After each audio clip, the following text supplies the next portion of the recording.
What's up, everybody? Mitchell here. Thank you for tuning in to my 2020 November monthly goals report, where every single month I give a detailed report on where I'm at for the yearly goals that I set at the very beginning of that year. Usually at around the time people set their New Year's resolution is when I set my yearly goals, and multiple times throughout the year I rekindle that.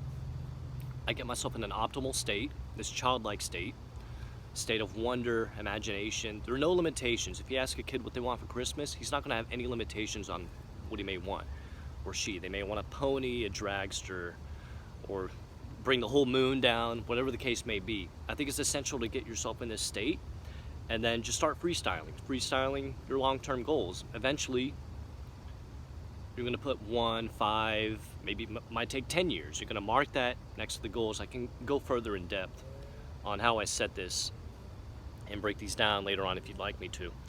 And then eventually, the goals that I can achieve in that year, I break down in that month. So I'm borrowing this idea from Project Life Mastery. That's my life coach, Stefan James.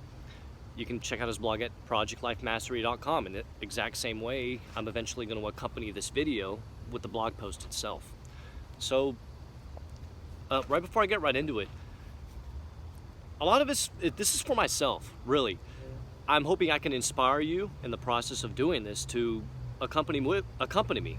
Really, just any relationship that we have on this planet has a form of accountability to it. So by me documenting this and publicly announcing my goals, it puts more pressure in order for me to achieve them. Prior to that, maybe 2 or 3 years, I'd write down my goals and I'd take a picture of them and send them to maybe 2 or 3 people and have a bit of the concept is masterminding, really, but there's not as much weight or gravity, accountability if you're not announcing them publicly. So that's pretty much what I'm doing. I'm borrowing this idea from Project Life Mastery. It really does something within myself to know that not only am I documenting it, but I'm learning it by documenting it at the same time. All the progress that I'm making throughout my life. So this does something deep within myself that holds me accountable, and hopefully it'll inspire you to do it as well. Real quick before I get started, I follow this acronym that's been thrown around the life coaching community called SMART: specific, measurable, attainable, realistic, and timely. All of my goals follow that model. I list the goals. Usually I write a box if it's in progress, or if I just draw a line straight through it, it indicates that it's obsolete, or I don't really need to do it like an oil change when I already did that, or whatever the case may be. My first goal is to hit the gym at least 5 times this month, which I have accomplished. Like,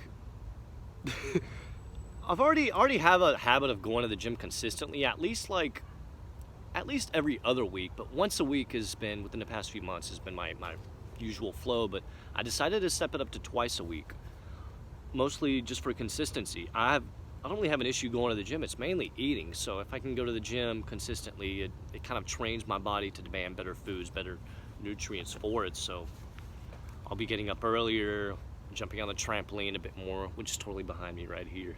I'm at the local Airbnb. Let's get a quick pan around the backyard. This is HQ, headquarters.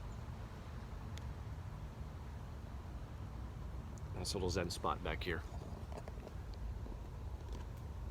So I actually achieved that. I went to the gym 5 times last month. So at least once a week, every other week, I was able to do that.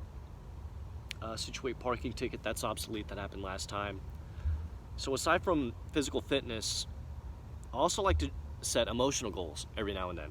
Like mental clarity, or if I want to feel confident, if I want to feel emotionally resilient, I do certain things to achieve those mental states. Like, for example, experience mental clarity after meditation, levels 8 to 10. This is very specific for me. It's not just feel good. Like, a lot of people have a to-do list, and then they proceed to, it's good that they write these things down. It's even better that they want to achieve a certain emotional state, but they don't proceed to break those down into detail on what it would be like to experience that. So specifically, experience mental clarity after meditation. So I would meditate for maybe 5 to 10 minutes and just clear my mind, turn everything off, and just listen to the environment around me. and I'd achieved that as well. I write down little, there you go, like these little spheres right here. Those are the amount of times that I can do it that month. Let's say I'll do 3 or 4 times. And by the time I do the 4th or 5th one that month, I'll track the date, what time it was, what day it was. And if I can consistently experience this emotional state throughout the month, I would have considered it successful to write down as a goal and achieve it. So whatever the case may be, if I want to feel, if I might even set the goal to be more compassionate this month. Like I kind of vacillate between being really selfish and being totally codependent. So I want to approach things, I don't want to be as cerebral about it, put it like that. So I'd rather come from a place of feeling, because I'm naturally, I got the gift of the gab. I've got the mental agility, my tastes, my mind's really active, my tastes are out of the ordinary. So it would help to come from that, a different perspective with it. Upload a restaurant review and self-development episode. So that's in progress. I'll write it down, and then you'll see I have a box. Typically, if I don't achieve the goal, I box it, and then I carry that over to the next month. Or I'll write down an X in the box, and then I'll carry it over, unless it's obsolete or if I don't need to achieve it anymore. Like if the parking ticket was dismissed, like I said, I just cross it over.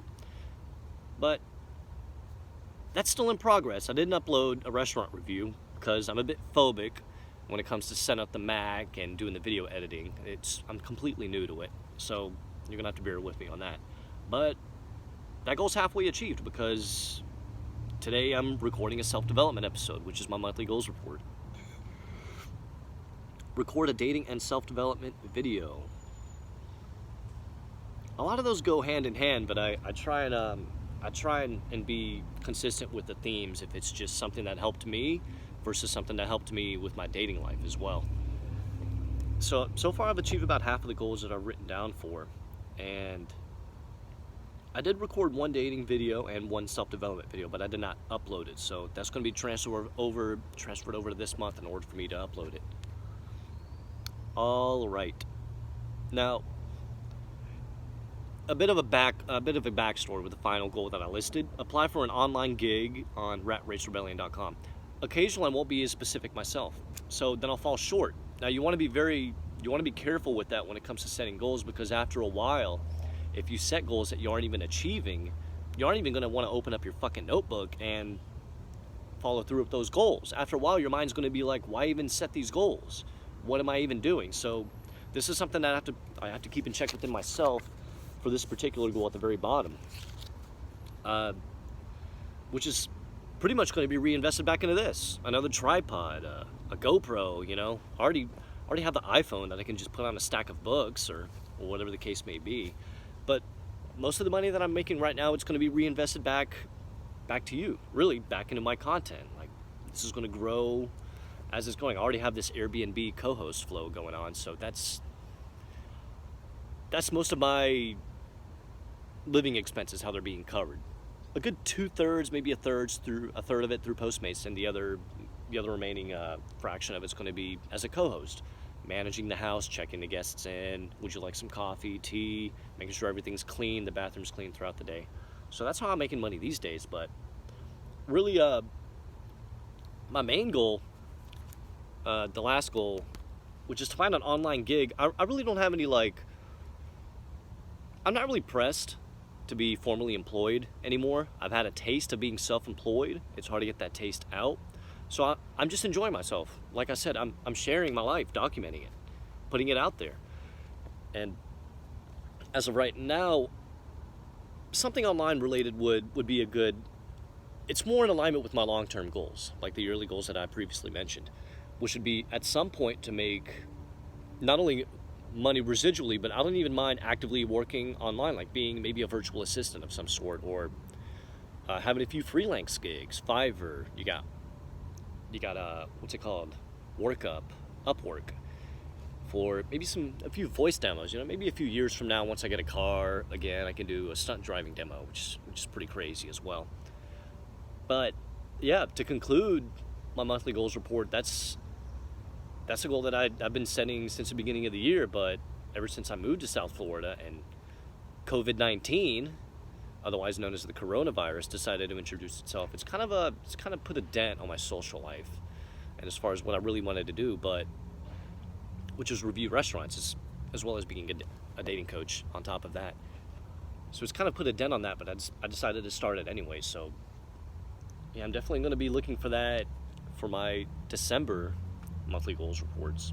This concludes my monthly goals report for November. If you want to hear any more related content, if you like what you see, subscribe for more awesome content. Thank you for watching.